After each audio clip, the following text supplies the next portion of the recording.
איתלעו מן רזה ונילו חייתקום. את הדברים הבאים אני מכוונת אליכם, אנשי עזה. כאן בארץ יש אנשים שמסבירים לנו שאתם חפים מפשע, שאתם סובלים נורא מהמלחמה, שרבים מכם נהרגים על לא עוול בכפם. ובכן, אומר לכם בכנות, לי קצת קשה להאמין בזה. גם כשאתם שונאים את מה שחמאס עשה לכם, אתם אוהבים את דעותיו. אתם הם אלה שמעלים אותו לשלטון פעם אחר פעם, מסרבים להכיר במציאותנו הנצחית.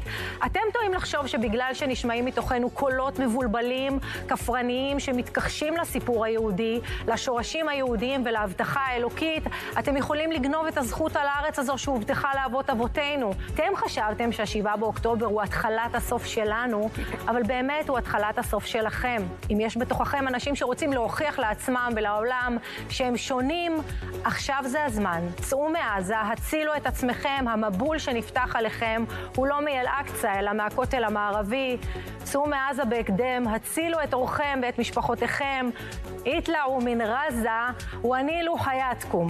זה מה שיש לי להגיד.